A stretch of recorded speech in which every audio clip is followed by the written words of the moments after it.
So I had a wedding this past Saturday, and honestly, it was a beautiful venue. It was a beautiful day, beautiful couple. But ultimately, I was left feeling really defeated and bummed out just from a lot of unavoidable things that occurred. And no wedding will ever be perfect.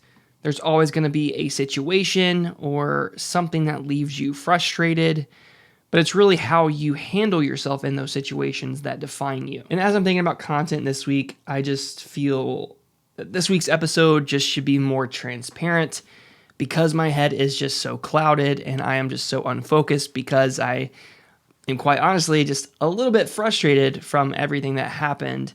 And I felt it was a good opportunity to, show a different side to the channel, show you things that are really the true nature of weddings and how you can avoid these really crummy situations and maneuver them in a way so that you're still able to serve your couple well and tell a great story. But before we dive into that, my name's Jared with an I, and this channel is all about giving you the confidence to lean into a full-time career as a wedding filmmaker. So if you are into that sort of thing, it would mean so much if you consider liking and subscribing to the channel. As creatives, I think it's fair to say that we can be our own worst critics. We hear this voice in our head that tells us that, oh, this shot is not as good as it should be, or this film is not as good as it could be, just all the negative noise that tells you the work you're creating isn't the best it can be. And to some degree, this voice encourages us to keep going, keep creating, and keep perfecting our craft, because this is how we ultimately grow and evolve as artists. But really the first mistake that a lot of wedding filmmakers fall into is obsessing over things that you cannot control. Each wedding, my hope is that the shots I capture are better than the previous wedding, that the film is better than my last, and when things don't go to plan, you really can go into a spiral of negative thoughts and feeling defeated, which is the opposite of what you should do. You should really take these situations and find a solution and ultimately make this situation a positive one. At the end of the day, you are providing a service to your couple, and whatever you provide to them is really going to be magic in their eyes and far better than what they expected. The only person that's going to know what went wrong and things that you could have done differently and all the technical issues that you experienced is you. The main thing is to keep the end goal in mind, which is your client's happiness and the product that you create for them. Obsessing over these bad situations and things that you can't control, you become so entranced and frustrated in that one little situation that it completely takes over your mind and it's all that you think about, when you still have the rest of the event to think about. So you really need to make sure that you are still dialed in and focused on the end goal. Number 2 is not over communicating. I will preach about communication until I am blue in the face. Over-communication is the bedrock to maintaining a healthy, collaborative spirit on the wedding day. And the mistake that I made this past weekend was relying on experience over reality. I was trusting the photographer's experience over really the reality of the situation and didn't fully communicate my intention and my needs for a certain part of the day. But the reality is that no vendor is a mind reader, and especially if you have never worked with this person before, you need to make sure that you are over communicating your needs. Because if you don't communicate your needs and be specific about them, you will definitely be kicking yourself later on, especially when certain situations arise and you can't really interfere in that moment. But sometimes you do run into situations that are unavoidable even with proper communication. Whatever the case is, maybe ego gets in the way, maybe the process just ultimately triumphs over what you need. I'm definitely not putting anyone on blast in this video because I know that everyone has a job and a role,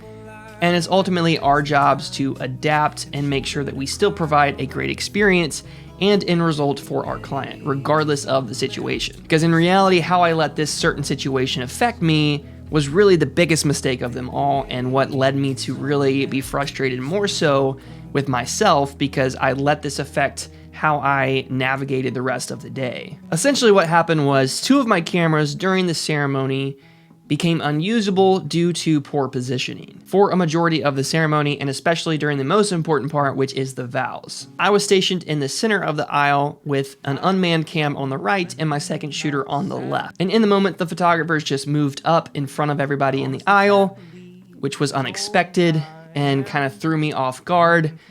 and stood there the entire time throughout the vows. I was stationed in the center of the aisle with my roamer camera, and instead of repositioning myself, I ultimately just froze. I was reluctant to move because I didn't want to sacrifice repositioning and ruining this particular moment because I knew that both my left and my right angles were compromised. I wanted to make sure that I had a static shot that was capturing the entirety of this moment without any kind of repositionings or framing adjustments.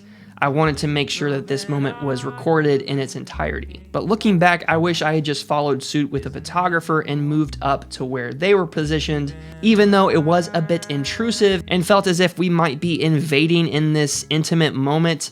I wanted to still remain unseen.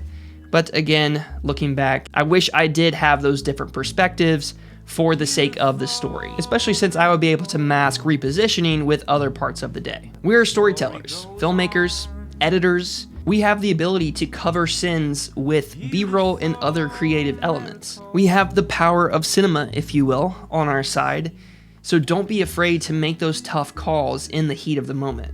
Just because you are flustered with what the photographer is doing, it's best just to kind of mimic them and get what you need, even though that may sacrifice what you're used to, what you're comfortable with, as long as you're able to get the shots that you need for the sake of your edit. Another tip is to weave this potential disaster into your game plan, so that if this does ever occur and you are thrown off course because of poor positioning or something unexpected that you were not made aware of, you and your second shooter can be prepared and reposition as you need. It's going to be way more important for you to capture this moment in a way that really services the couple, the moment, and the story. So forget the distractions, silence the noise, and remember you have the power to adapt and get what you need, even if it's not exactly what you imagined or wanted it to be. Ultimately, don't let these frustrations distract you from the ultimate goal of providing an amazing experience for your couple and other vendors. And I totally realize that this is nearly impossible, especially,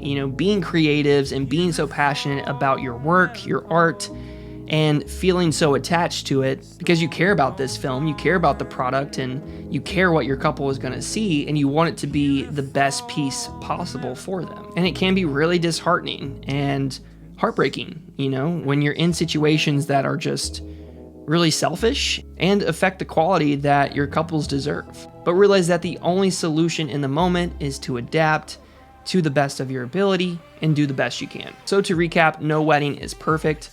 There's always going to be situations that frustrate you and ultimately break your heart as a creative.